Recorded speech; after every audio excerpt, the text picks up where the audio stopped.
A todas y a todos, les agradezco mucho su interés por platicar.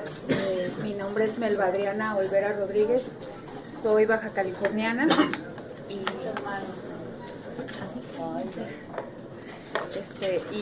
estoy muy contenta, muy agradecida, repito, del interés y aquí son para platicar con todos y todas ustedes. Señor, los retos, ¿cómo le va a hacer para recuperar la credibilidad de una instancia que está tan desprestigiada en este momento? Trabajar en el fortalecimiento de la nueva Comisión Estatal de los Derechos Humanos, por supuesto que es una prioridad, desde diferentes ejes. Uno es dar seguimiento a las recomendaciones que ya se tienen, pero la propuesta de una reestructura a partir de una nueva ley, porque ya no existe Procuraduría, ahora es la Comisión Estatal de los Derechos Humanos, pues habrá proyectos que tendrán que tener seguimiento, como son algunas recomendaciones, proyectos exitosos que tengan que ver con la promoción, pero el cambio de nombre no es lo único que sucede cuando hay una nueva instancia de derechos humanos, sino que hay un fortalecimiento, una reestructura y dentro de eso proyectos que tienen que ver con cosas como las estrategias de educativa comunitaria o global en temas de derechos humanos. Oiga, el tema de tortura, Baja California, pues hay denuncias, hay investigaciones, ¿cómo, y parece un fenómeno no erradicado, cómo atenderlo en Baja California? ¿Qué visión tienes de ese tema de tortura? El tema de tortura en Baja California es un tema que es un foco rojo, que lo ha puesto en la agenda de los derechos humanos a nivel nacional e internacional.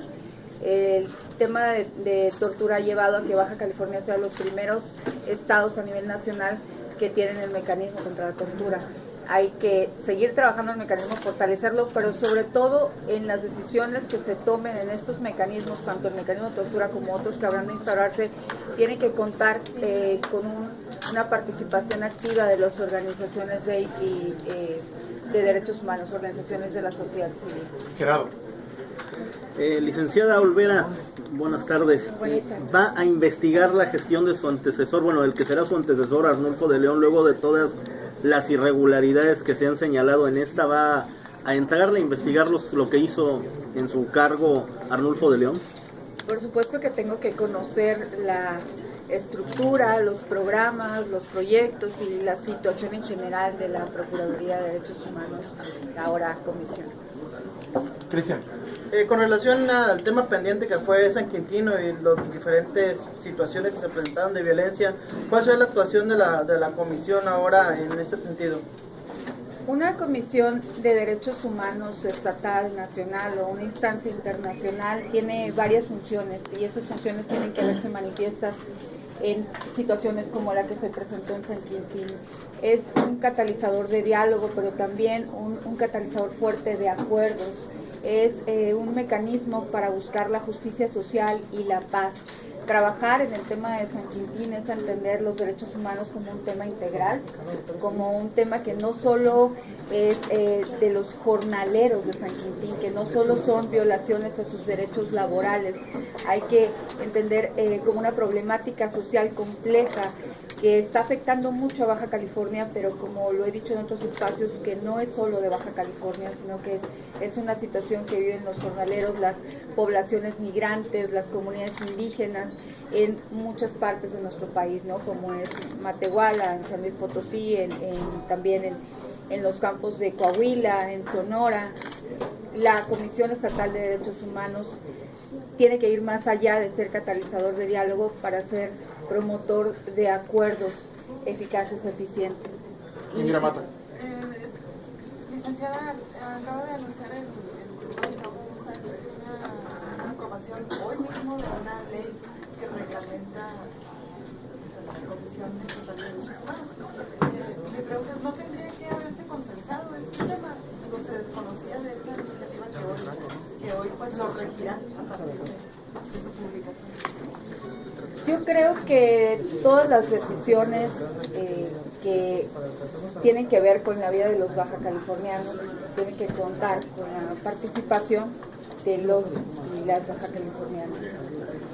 no solo el tema de las leyes, también el tema de las políticas públicas. En el caso de la ley, creo que no es una ley que haya sido promulgada, por lo tanto hay espacio para la participación, sobre todo de los expertos de las organizaciones de la sociedad civil. Enrique Tellería. Hablando de, Melba, que dices que vas a conocer los programas y proyectos de la Procuraduría todavía de los Derechos Humanos, en el caso de Arnulfo León Avendaño hay denuncias por violación a los derechos humanos. ¿Se le va a dar seguimiento o se le va a dar carpetazo como se pretende aquí en el Congreso? He manifestado que debo ser congruente con mi postura de respeto a todos y a todas. En el caso de el licenciado Arnulfo Lavenán, creo que no me corresponde a mí emitir un juicio, es una tarea que asumen las legislaturas. ¿Pero van a investigarlo, vas a darle seguimiento a esas denuncias que existen por violación a los derechos humanos? Por supuesto que las voy a conocer. ¿Cuáles serían los principales proyectos, tomando en cuenta que México vive una crisis terrible en materia de derechos humanos que a nivel internacional está terriblemente calificado? Ayer la ONU puso en el banquillo de los acusados a la representación de México respecto a los derechos de los niños, el Teletón, o sea, son muchísimos los temas. ¿Cuáles van a ser tus principales proyectos y cuál sería el foco rojo que hay que atender en estos momentos? En el caso de la evaluación que tuvo el Estado mexicano el día de ayer y antier, en estos días en Ginebra, en la sede de Naciones Unidas, respecto al estado que guardan los derechos de los niños y las niñas en México, conozco el tema del señalamiento que han hecho al respecto al Teletón. Quiero comentarles que no es la única vez que México ha recibido un señalamiento porque el Teletón hace uso comercial con la lástima y la conmiseración hacia niños y niñas con discapacidad. Esta es la segunda ocasión. En septiembre del año pasado, el Comité de Expertos de Naciones Unidas en materia de la Convención sobre los Derechos de las Personas con Discapacidad hizo este señalamiento, una invitación, una recomendación. Esto está publicado en las observaciones del comité del pasado 13 de octubre y no es la primera vez ni es la única recomendación. Uno de mis proyectos es precisamente darle seguimiento a las recomendaciones que la Organización de las Naciones Unidas ha hecho al Estado mexicano en cuanto a diferentes temáticas. Ese es uno de los proyectos. Los proyectos en general están basados en 3 ejes principales: la protección de los derechos humanos en Baja California, la promoción y la supervisión.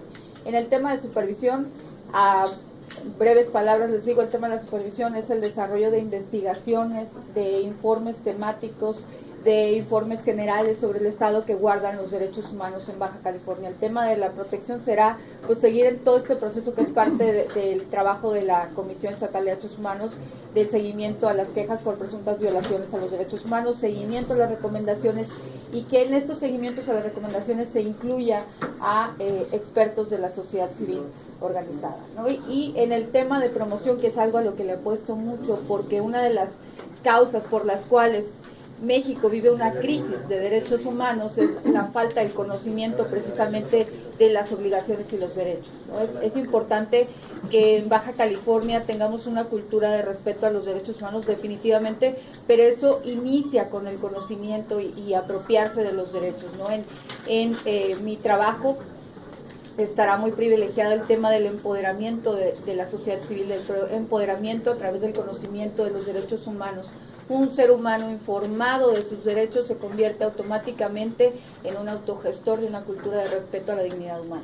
Su punto de vista respecto a recomendaciones que se han hecho anteriormente, bastantes, y que nunca se les ha dado seguimiento, no llega a nada. ¿Cuál es su opinión al respecto? Mi opinión es que cuando hay una recomendación, esta recomendación tiene que llegar a un cambio estructural en una política pública, en un programa o en una acción. No nos refleja mucho el que existan 20 recomendaciones al tema de seguridad pública si esto no está llegando a cambios estructurales, a cambios en las prácticas y en las políticas públicas. ¿Con la nueva ley cree que tenga más facultades? Por supuesto, la nueva ley le da mayores atribuciones a la institución estatal en materia de derechos humanos. Una de esas atribuciones es la posibilidad de citar al Congreso, a la autoridad que se niegue a aceptar una recomendación. Diputada, ¿qué opina?